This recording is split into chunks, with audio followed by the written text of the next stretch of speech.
نحمده و نصلی علی رسول الکریم اما بعد فاعوذ باللہ من الشیطان الرجیم بسم اللہ الرحمن الرحیم ربنا اشرح لنا صدورنا ویسر لنا امورنا واحلل عقدۃ من لساننا یفقهوا قولنا وجعلنا وزیرا من اہلنا اللهم فقهنا فی الدین ربنا زدنا علما رب یسر ولا تعسر وتمم بالخیر وبک نستعین الحمدللہ۔ مختصر دورہ قرآن کے سلسلے میں 17ویں پارے کو آج ہم پڑھیں گے اور سمجھیں گے۔ 17واں پارہ جو کہ سورہ الانبیاء سے شروع ہوتا ہے، سورہ الانبیاء جو مکی صورت ہے اور جس کے 7 رکوع اور 112 آیات ہیں۔ آغاز ہوتا ہے بسم اللہ الرحمن الرحیم۔ اقترب للناس حسابهم وهم فی غفلت معرضون۔ قریب آ گیا ہے لوگوں کے حساب کا وقت اور وہ ہیں کہ غفلت میں منہ موڑے ہوئے ہیں۔ اللہ فرما رہا ہے لوگوں کا حساب کا وقت قریب آ گیا ہے۔ حساب سے مراد ایک تو قیامت لی گئی کہ قیامت کا وقت قریب ہی آ رہا ہے، یہ دوسرا اس سے یہ مراد لی گئی کہ مشرکین پر جو عذاب کا وقت ہے وہ قریب ہی آ رہا ہے، تو حساب کا وقت قریب آ گیا۔ اور اللہ تعالیٰ فرما رہا ہے کہ لوگ اس سے منہ موڑے ہوئے ہیں، غفلت میں پڑے ہوئے ہیں، یعنی کہ ان کو فکر ہی نہیں ہے۔ حضور صلی اللہ علیہ وسلم نے فرمایا تھا میں ایسے وقت میں مبعوث کیا گیا ہوں، آپ نے اپنی 2 انگلیاں کھڑی کی اور کہا کہ میں ایسے وقت میں مبعوث کیا گیا ہوں کہ میرے اور قیامت کے اس قدر قریب ہے جیسے یہ 2 انگلیاں، یعنی قیامت اتنی قریب ہے اور لوگ غافل ہوئے ہیں، قیامت سے بھولے ہوئے ہیں قیامت کو، اور کھیلوں کے اندر پڑے رہتے ہیں اور آپس میں سرگوشیاں کرتے ہیں کہ یہ انسان ایک بشر ہی تو ہے، ہم اس کی بات کو کیوں اتنا اپنا امپورٹنس دیں، ہم اور اس آنکھوں دیکھیں ہم کیوں جادو کے پھندے میں پھنس رہے ہیں، بلکہ کہتے ہیں یہ پراگندہ خواب ہے، بلکہ کہتے ہیں یہ شخص شاعر ہے اور پرانے زمانے کے کہانیاں سنا رہا ہے یہ ہمیں۔ گویا کہ جب ایک انسان غلط بات کرتا ہے نا، جھوٹ بولتا ہے، اس کو چھپانے کے لیے اس کو 100 جھوٹ بولنے پڑتے ہیں، اور یہ اس قدر خود ان کے دماغ منتشر ہوئے ہیں کہ ان کو سمجھ ہی نہیں لگ رہی کہ حضور صلی اللہ علیہ وسلم پر نعوذ باللہ کیا الزام لگائیں، کبھی شاعر، کبھی مجنون، کبھی ساحر، کبھی کچھ، یعنی ان کو خود بھی اپنی باتوں پر یقین نہیں ہے، یہ حضور صلی اللہ علیہ وسلم پر ایسی باتیں کر رہے ہیں جن کا انہیں خود بھی یقین نہیں ہے۔ اور اللہ فرما رہا ہے کہ میں نے زمین اور آسمان کو کھیل کے طور پر نہیں بنایا، اور اگر ہمیں کھلونا بنانا ہی ہوتا تو یہ بس یہی کچھ ہمیں کرنا ہوتا تو اپنے پاس ہی سے کر لیتے، کیا ضرورت تھی اتنا تردد کرنے کی، اتنے انسان بنانے کی، کائنات پوری تخلیق کرنے کی۔ اور اللہ فرما رہا ہے کہ فرشتے جو اللہ کے پاس ہیں وہ اپنے آپ کو بڑا سمجھ کر اس کی بندگی سے سرتابی نہیں کرتے اور نہ ہی ملول ہوتے ہیں، یعنی اللہ کے قریب ترین مقرب ترین فرشتے بھی اپنی بڑائی پر فخر نہیں کرتے، تکبر نہیں کرتے۔ تو مجھے اور آپ کو سبق دیا جا رہا ہے کہ اگر ہم آج کل رمضان میں کچھ عبادت زیادہ کر رہے ہیں تو خدا نہ خواستہ نعوذ باللہ کہیں تکبر کا شکار نہ ہو جائے کہ میں تو اتنے نفل پڑھی ہوں، میں تو اتنی عبادت کر رہی ہوں۔ نہیں، وہ جو مقرب ترین فرشتے ہیں وہ بھی تکبر نہیں کرتے، عبادت کا تکبر نہیں کرتے، تو یہ تکبر سوٹ نہیں کرتا مجھے اور آپ کو، اس لیے ہم نے اس سے بچنے کی پوری کوشش کرنی ہے۔ اور اللہ سبحانہ تعالیٰ فرماتا ہے، یہ کہتے ہیں رحمان اولاد رکھتا ہے، سبحان اللہ، وہ تو بندے ہیں جنہیں عزت دی گئی ہے، حضرت عزیر ہوں یا حضرت عیسیٰ ہوں، اللہ وہ بندے ہیں، اللہ نے ان کو عزت دی ہے، ان کو اس کا یہ مطلب نہیں ان کو بڑھا چڑھا کر اور اللہ کے بیٹے کا درجہ دے دیا جائے۔ اللہ فرما رہا ہے کیا یہ لوگ جنہوں نے نبی کی بات ماننے سے انکار کر دیا غور نہیں کرتے کہ یہ سب آسمان اور زمین باہم ملے ہوئے تھے، کانتا رتقن ففتقناہما، تو اللہ نے پھر ان کو الگ الگ کر دیا، جدا جدا کر دیا۔ ایک سائنسی تحقیق سے ہمیں اب یہ بات ثابت ہو گئی ہے کہ ساری چیزیں پہلے ایک ہی چیز تھی، ایک ہی بگ میس تھا، اور پھر ایک بگ بینگ ہوا اور اس کی وجہ سے سارے ٹکڑے بکھر گئے ادھر ادھر، اور یہ زمین اور ساری گیلیکسیز یہ ساری وجود میں آ گئے۔ اور لیکن اصل بات یہ ہے کہ یہ بات تو سمجھ آ گئی سائنسی تحقیق کے ذریعے، یہ بات سمجھ نہیں آئی کہ یہ ٹکڑے جو بکھرے اور پھر ہر ایک ٹکڑا علیحدہ علیحدہ ایک پوری حیت رکھتا ہے، پوری جسامت رکھتا ہے، پورا سائز رکھتا ہے، اور ہر ایک ٹکڑا الگ الگ کام کر رہا ہے، یہ کیسے کر رہا ہے بغیر کسی پلانر کے؟ اس کا مطلب ہے کہ کوئی پلانر ہے جو ان کو تھامے ہوئے ہے اور ان کو چلائے ہوئے ہے۔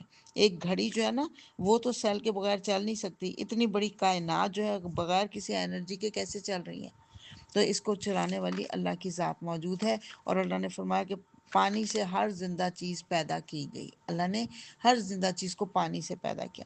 حضرت ابو ہریرہ نے کہا یا رسول اللہ صلی اللہ علیہ وسلم، آپ کو دیکھتا ہوں تو مجھے خوشی ہوتی ہے، میرا دل خوش ہو جاتا ہے، مجھے بتائیے کہ ہر چیز کی ابتدا کس سے ہوئی؟ تو حضور صلی اللہ علیہ وسلم نے فرمایا پانی سے۔ اللہ نے بھی یہ یہاں پہ ہمیں بتا دیا، ہر چیز آپ دیکھیے کائنات کی وہ پانی سے پیدا ہوتی ہے۔ سیل جو ہے، حیوان ہیں، پرندے ہیں، ہر چیز جو ہے وہ سیل کا پانی اس کی وجہ سے پیدا ہوتی ہے۔ حتیٰ کہ آپ کو پتہ ہے بچہ بھی ماں کے پیٹ میں پانی کے اندر ہوتا ہے۔ سبحان اللہ، اللہ نے ہر چیز کو پانی سے پیدا کیا ہے، اور اللہ فرما رہا ہے ہماری اس خلاقی کو یہ لوگ نہیں مانتے۔ سبحان اللہ۔ اور اے محمد صلی اللہ علیہ وسلم، ہمیشگی تو ہم نے تم سے پہلے بھی کسی انسان کے لیے نہیں رکھی ہے، تو اگر تم مر گئے تو کیا یہ لوگ ہمیشہ جیتے رہیں گے؟ یہ حضرت محمد صلی اللہ علیہ وسلم کو نعوذ باللہ قتل کرنے کی کوشش کر رہے تھے نا، تو اللہ نے کہا کہ کیا یہ زندہ رہیں گے؟ کلو نفس ذائقۃ سوری کلو نفس ذائقۃ الموت، ہر ایک نفس نے موت کا مزہ چکھنا ہے، اور اللہ فرما رہا ہے میں ان کو اچھے اور برے حالات میں ڈال کر اور آزمائش کر رہا ہوں ان کی۔ اللہ سبحانہ وتعالیٰ فرما رہا ہے کہ قیامت کے دن ہم ٹھیک ٹھیک تولنے والے ترازو رکھ دیں گے، پھر کسی شخص پر ذرا برابر ظلم نہیں ہوگا، اور جس کا رائی کے دانے کے برابر بھی کچھ کیا دھرا ہوگا وہ سب سامنے لے آئیں گے، اور حساب لگانے کے لیے ہم کافی ہیں، یعنی اللہ کافی ہے، اس کو کوئی ضرورت نہیں کسی اور کو مدد کے لیے پکارنے کی۔ لیکن وزن امپورٹنٹ پوائنٹ نوٹ کیجئے، تولنے کے لیے ترازو رکھے جائیں گے، گننے کے لیے نہیں۔ اور پھر اللہ فرما رہا ہے کہ ابراہیم علیہ السلام کو ہم نے ہوش مندی بخشی تھی، اور جب یاد کرو جب اس نے اپنے باپ سے کہا تھا یہ کیسی مورتیں ہیں جن کے پیچھے آپ گرویدہ ہو رہے ہیں، اور میں نے تو آپ لوگوں کو گمراہ ہی دیکھا ہے، تو وہ کہہ رہے ہیں، انہوں نے پہلے کہا کیا تم ہمارے ساتھ مذاق کر رہے ہو؟ انہوں نے کہا میں ضرور آپ کی غیر موجودگی میں آپ کے ان بتوں کی خبر لوں گا۔ چنانچہ انہوں نے اس کے ٹکڑے ٹکڑے کر دیے اور بڑے کو چھوڑ دیا، شاید کہ وہ اس کی طرف رجوع کریں۔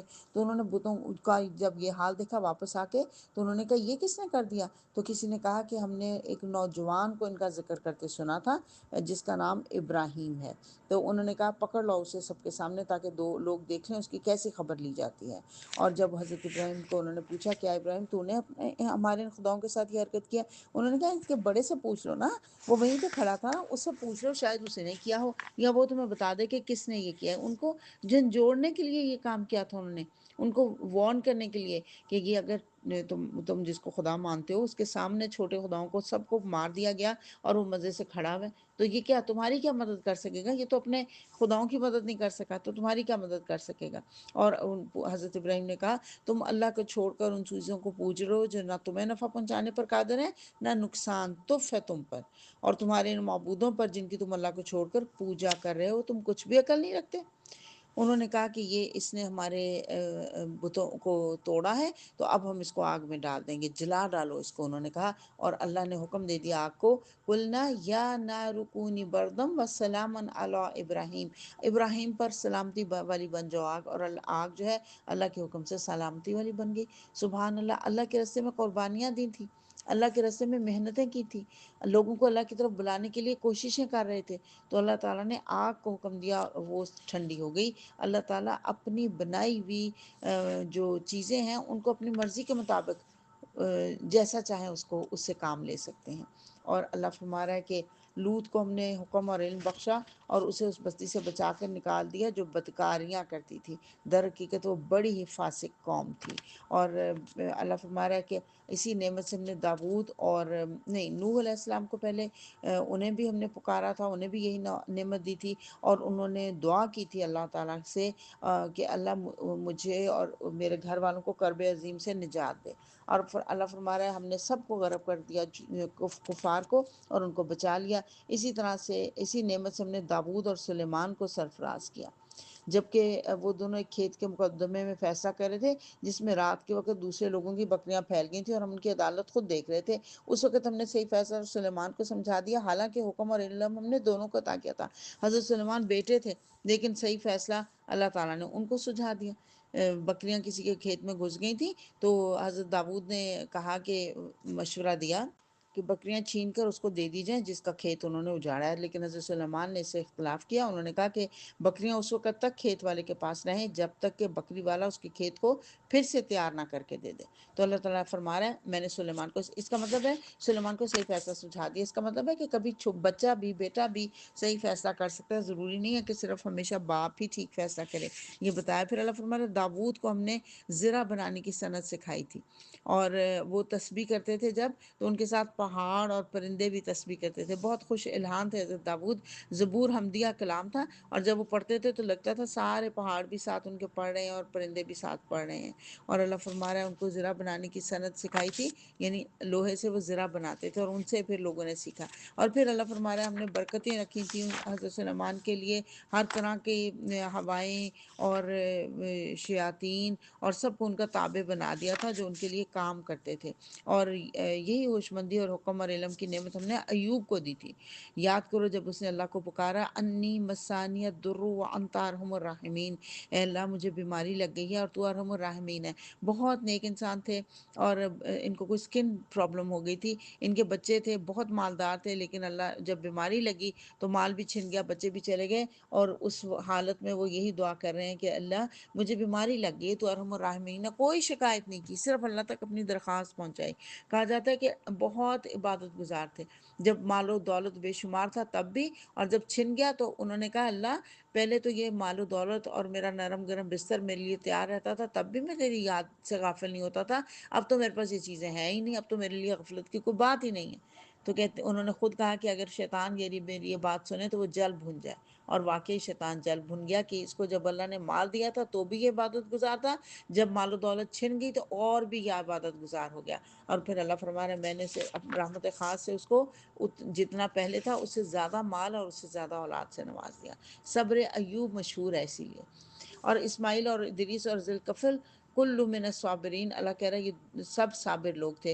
حضرت اسماعیل ہم جانتے ہیں حضرت ابراہیم کے بیٹے، حضرت ادریس کے بارے میں آتا ہے کہ حضرت نوح سے پہلے کے نبی تھے، اور حضرت آدم کے اولاد میں سے تھے۔ 350 سال انہوں نے حکومت کی اور لوگوں کو دین کی طرف بلایا، اور یہ سورہ مریم میں بھی ان کا ذکر ہم پڑھ چکے ہیں۔ اور اسرائیلی روایات میں آتا ہے کہ وہ ان کو زندہ آسمان پر اٹھا لیا گیا، ایسا کچھ ہمیں حدیث سے نہیں پتہ چلتا۔ اور پھر ذوالکفل، ان کے بارے میں کوئی اتنی بات نہیں کی جا سکتی یہ کون سے پیغمبر تھے۔ بہرحال 3 پیغمبروں کا نام لے کے اللہ کہہ رہے ہیں کہ سب صابر لوگ تھے، اور ان کو ہم نے اپنی رحمت میں داخل کیا کہ وہ صالحوں میں سے تھے۔ اور پھر مچھلی والے کو بھی ہم نے نوازا، حضرت یونس کا ذکر آ گیا۔ ذنون ان کو کہا گیا مچھلی والا، جب وہ بگڑ کر چلا گیا تھا اور سمجھا تھا کہ ہم اس پر گرفت نہیں کریں گے، آخر کو اس نے تاریکیوں سے پکارا لا الہ الا انت سبحانک انی کنت من الظالمین، کہ نہیں ہے کوئی خدا مگر تو پاک ہے تیری ذات، بے شک میں نے قصور کیا۔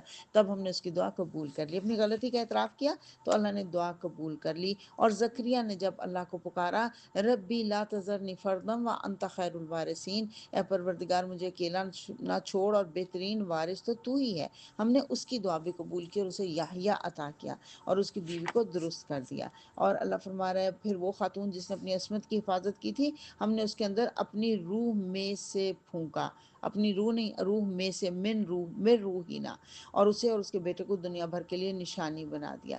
اور اللہ فرما رہا ہے یہ سارے پیغمبروں کا ذکر کر کے کہ ان سارے پیغمبروں نے اللہ کی طرف دعوت دی اور لوگوں نے ان کی باتوں کو پلٹا دیا، ان کی باتوں کو نہیں مانا، اور یہ بھول گئے کہ ان سب کو واپس لوٹ کر میری ہی طرف آنا ہے۔ جو نیک عمل کر کے آئے گا اور مومن ہوگا اس کے کام کی ناقدری نہیں کی جائے گی۔ اور جب یاجوج ماجوج کھول دیے جائیں گے ہر بلندی سے وہ نکل پڑیں گے، اور وعدہ حق کے پورے ہونے کا وقت قریب آ لگے گا، یعنی قیامت کے قریب کا یہ دور ہوگا۔ اور جنہوں نے کفر کیا ہوگا وہ کہیں گے ہائے ہماری کم بختی۔ سورہ کہف میں ہم یاجوج ماجوج کے بارے میں پڑھ چکے ہیں۔ اور وہ دن جب کہ آسمان کو ہم یوں لپیٹ کر رکھ دیں گے جیسے تومار میں اوراق لپیٹ دیے جاتے ہیں، جیسے رول کر دیا جاتا ہے نا، ایسے اللہ کہہ رہا ہے کہ آسمان کو ہم یوں رول کر دیں گے۔ یہ ایک وعدہ ہے جو ہمارے ذمے ہے۔ اور اے محمد صلی اللہ علیہ وسلم جو ہم نے تم کو بھیجا ہے تو یہ دراصل دنیا والوں کے حق میں ہماری رحمت ہے۔ وما ارسلناک الا رحمتا للعالمین، حضرت محمد صلی اللہ علیہ وسلم کا آنا ہمارے لیے رحمت اس طرح سے ہے کہ انہوں نے ہمیں سکھایا، بتایا کہ اللہ کا دین کیا ہے، اور اللہ کے دین پر عمل کیسے کرنا ہے. یہ ان کی رحمت ہے، وہ ہمیں دنیا میں جنت کمانے کا طریقہ سکھا گیا الحمدللہ. اور اللہ فرما رہا ہے قال ربکم بالحق، اے رب فیصلہ کر دے ہمارے لیے حق کے ساتھ. وربنا الرحمن المستعان علی ما تصفون، اور لوگوں تم جو باتیں بنا رہے ہو ان کے مقابلے میں ہمارا رب رحمان ہی ہمارے لیے مدد کا سہارا ہے. الحمدللہ سورہ الانبیاء مکمل ہوئی. سورہ الحج 10 رکوع ہیں اور 78 آیات ہیں. بسم اللہ الرحمن الرحیم. یا ایھا الناس اتقوا ربکم، اے لوگوں اپنے رب کے کا تقوی اختیار کرو. ان زلزلۃ الساعۃ شیء عظیم، حقیقت یہ ہے کہ قیامت کا زلزلہ بڑی ہولناک چیز ہے. یعنی جب سور میں پھونک مار دی جائے گی، 3 دفعہ سور میں پھونک ماری جائے گی. روایات سے پتہ چلتا ہے پہلا جب سور پھونکا جائے گا تو پریشانی پیدا ہو جائے گی. دوسرا سور پھونکا جائے گا، سب مر کر گر جائیں گے. اور تیسرا سور پھونکا جائے گا، سب لوگ زندہ ہو کر اللہ کے حضور پیش ہو جائیں گے. اس کی بات یہاں وضاحت کی جا رہی ہے. اور پھر اس کے بعد اللہ سبحانہ وتعالیٰ بتا رہا ہے کہ اے انسان تجھے میں نے پیدا کیسے کیا. تمہیں معلوم ہو کہ تم کو میں نے مٹی سے پیدا کیا، تراب سے، پھر اس کے بعد نطفہ بنا دیا. یہ نطفہ کیا ہے؟ نطفے سے، نطفہ ڈالی جانے والی چیز، ایک قطرہ جو ڈالا جاتا ہے. پھر اس کے بعد ثم من علقۃ یعنی خون کا لوتھڑا، اور ثم من مضغۃ پھر گوشت کی بوٹی. اور وہ کچھ مخلقۃ ہوتی ہے اور کچھ غیر مخلقۃ ہوتی ہے، یعنی کچھ شکل ہوتی ہے جو واضح ہو رہی ہوتی ہے اور کچھ غیر واضح ہوتی ہے. یہ جو مضغہ ہے نا، اس کے بارے میں کہا گیا کہ جیسے چبایا ہوا گوشت، آپ منہ میں چنگم ڈال کے اس کو دانتوں سے چباتے ہیں تو وہ جو شکل بنتی ہے وہ مضغہ کی ہوتی ہے. تو کبھی شکل واضح ہوتی ہے، کچھ کہیں شکل واضح نہیں ہوتی. اور اللہ فرما رہا ہے اس کے بعد ایک خاص وقت تک میں ماں کے رحم میں بچے کو ٹھہراتا ہوں، اور پھر اس کو بچے کی صورت میں باہر نکال لیتا ہوں، اور تاکہ تم اپنی پوری جوانی کو پہنچو. اور تو کوئی تمہیں پہلے سے ہی واپس بلا لیا جاتا ہے، اور کوئی بدترین عمر کی طرف پھیر دیا جاتا ہے، سب کچھ جانتے ہوئے پھر کچھ نہ جانے. یعنی کہ جو پہلے بچپن میں جو ہے شکل تھی، جو اس کی عادات تھیں، جو حرکتیں تھیں، بڑھاپے میں جا کے پھر وہی ہو جاتی ہیں. ارذل العمر کہا گیا اس کو. اور اللہ فرما رہا ہے قیامت کی گھڑی ضرور آ کر رہنی ہے، اور اللہ تمام مردوں کو زندہ کر دے گا، اس میں کسی شک کی گنجائش نہیں. اور وہ ان لوگوں کو ضرور اٹھائے گا جو قبروں میں جا چکے ہیں. اور لوگوں میں سے کوئی ایسا ہے جو کنارے پر رہ کر اللہ کی بندگی کرتا ہے، اگر فائدہ ہوا تو مطمئن ہو گیا، اور جو کوئی مصیبت آ گئی تو الٹا پھیر گیا. یعنی دونوں طرف 2 کشتیوں کے سوار ہوتے ہیں. لیکن اللہ فرما رہا ہے اس کی دنیا بھی گئی اور اس کی آخرت بھی گئی. 2 کشتیوں کے سوار کبھی کامیاب نہیں نہ ہو سکتا. تو جو آدھا مسلمان جب موقع دیکھا مسلمان ہو گئے، اور جب موقع دیکھا کافروں کے ساتھ مل گئے. اللہ کہہ رہا ہے وہ کبھی کامیاب نہیں ہو سکتا. اور جو لوگ ایمان لائے اور جو یہودی ہوئے اور صابی اور نصارہ اور مجوسی اور جن لوگوں نے شرک کیا، ان سب کے درمیان اللہ قیامت کے روز فیصلہ کر دے گا. مختلف جو ادیان ہیں ان کی بات اللہ کہہ رہا ہے قیامت کے دن سب کا فیصلہ ہو جائے گا کہ کون سا دین درست ہے. اللہ فرما رہا ہے یہ 2 گروہ ہیں جو اپنے رب کے معاملے میں جھگڑ رہے ہیں. ان میں سے وہ لوگ جنہوں نے کفر کیا ان کے لیے آگ کے لباس کاٹے جا چکے ہیں. استغفر اللہ العظیم. یعنی لباس کی تیاری ہو چکی ہے، کاٹے جا چکے ہیں. تو بس سلنا تو کوئی بڑی بات نہیں ہے، کوئی مشکل نہیں ہے. ان کے سروں پر کھولتا ہوا پانی ڈالا جائے گا جس سے ان کے پیٹ کی کھالیں ہی نہیں، ان کی کھالیں ہی نہیں، پیٹ کے اندر کے حصے تک گل جائیں گے. اور ان کی خبر لینے کے لیے لوہے کے ہتھوڑے ہوں گے. جب وہ گھبرا کر جہنم سے نکلنے کی کوشش کریں گے، پھر اسی میں دھکیل دیے جائیں گے کہ چکھو اب جلنے کی سزا کا مزہ. اور دوسری طرف جو لوگ ایمان لانے والے ہیں، ان نیک عمل کرنے والے، ان کو جنتوں میں داخل کیا جائے گا جن کے نیچے نہریں بہہ رہی ہوں گی، اور ان کو سونے کے کنگنوں اور موتیوں سے ہراساں کیا جائے گا، اور ان کو ریشم کا لباس دیا جائے گا. اور یاد کرو وہ وقت جب کہ ہم نے ابراہیم کے لیے اس گھر یعنی خانہ کعبہ کی جگہ تجویز کی تھی. پتہ چلا یہ جگہ اللہ تعالیٰ نے خود تجویز کی تھی. اور اس ہدایت کے ساتھ کہ میرے ساتھ کسی کو شریک نہ کرو، اور میرے گھر کو طواف کرنے والے اور قیام اور رکوع و سجود کرنے والوں کے لیے پاک رکھو، اور لوگوں کو حج کے لیے اعلان کر دو کہ وہ تمہارے پاس ہر دور دراز مقام سے پیدل اور اونٹوں پر سوار ہو کر آئیں، تاکہ وہ دیکھیں یہاں وہ فائدے دیکھیں جو یہاں ان کے لیے رکھے گئے ہیں. یہ جگہ کے بارے میں سمجھ لیجئے کہ یہ وہ جگہ ہے جہاں پہ سب سے پہلے خانہ کعبہ فرشتوں نے تعمیر کیا تھا، پھر اس کے بعد حضرت آدم نے تعمیر کیا، پھر حضرت نوح نے تعمیر کیا، اور اس طرح سے یہ کے بعد دیگر مختلف انبیاء نے اس کو تعمیر کیا. اور پھر اس کے نشانات مٹ جاتے تھے. حضرت ابراہیم کی دفعہ بھی نشانات مٹے ہوئے تھے، لیکن وہ بنیادیں موجود تھیں، تو انہی کے اوپر انہوں نے پھر خانہ کعبہ کو دوبارہ تعمیر کیا. ہر امت کے لیے ہم نے قربانی کا ایک قاعدہ مقرر کیا ہے تاکہ اس امت کے لوگ ان جانوروں پر اللہ کا نام لیں جو اس نے ان کو بخشے ہیں، اور اس کے اندر مقصد ایک ہی ہے کہ تمہارا خدا ایک ہی خدا ہے اور تم اسی کے مطیع اور فرما بردار بنو۔ اور قربانی کے اونٹوں کو ہم نے تمہارے لیے شاعر اللہ میں شامل کیا ہے، تمہارے لیے ان میں بھلائی ہے، پس انہیں کھڑا کر کے ان پر اللہ کا نام لو، اور جب قربانی کے بعد ان کی پیٹھیں زمین پر ٹک جائیں تو ان میں سے خود بھی کھاؤ اور ان کو بھی کھلاؤ جو قناعت کیے بیٹھے ہیں۔ اونٹ قربان کرنا مشکل ہوتا ہے، کھڑے کر کے اس کو قربان کیا جاتا ہے۔ اللہ نے وہ طریقہ بھی قرآن میں سمجھا دیا اور کہا یہ جانور اس لیے تمہارے لیے مسخر کیے تاکہ تم اللہ کا شکر ادا کرو۔ اس کے بعد جہاد جو ہے فی سبیل اللہ، اس کے بارے میں جو اولین آیت نازل ہوئی وہ آ رہی ہے، آیت نمبر 39 ہے کہ اللہ فرما رہا ہے کہ اجازت دے دی گئی ان لوگوں کو جن کے خلاف جنگ کی جا رہی ہے کہ وہ مظلوم ہیں، اور اللہ یقیناً ان کی مدد پر قادر ہے۔ یعنی پہلے اجازت نہیں تھی مکہ میں کیونکہ مسلمان تھوڑے تھے، ابھی پوری طرح تیاری نہیں ہوئی تھی، ٹریننگ نہیں ہوئی تھی، اس لیے اللہ نے کہا نہیں ابھی نہیں، لیکن اب اجازت دے دی گئی کہ اب تم جنگ کر سکتے ہو۔ اور اللہ کہہ رہا ہے میں اسی طرح سے لوگوں کو ایک دوسرے سے دور کرتا رہتا ہوں، یعنی ایک گروپ کو حاوی کر دیتا ہوں، دوسرے کو وہ تہس نہس کر دیتا ہے، اور اللہ فرما رہا ہے ایک کو دوسرے کے اوپر حاوی کر دیتا ہوں۔ اور اگر اللہ لوگوں کو ایک دوسرے کے ذریعے دفع نہ کرتا رہے تو خانگاہیں اور گرجا اور معبد اور مسجدیں جن میں اللہ کا کثرت سے نام لیا جاتا ہے سب مسمار کر ڈالی جائیں۔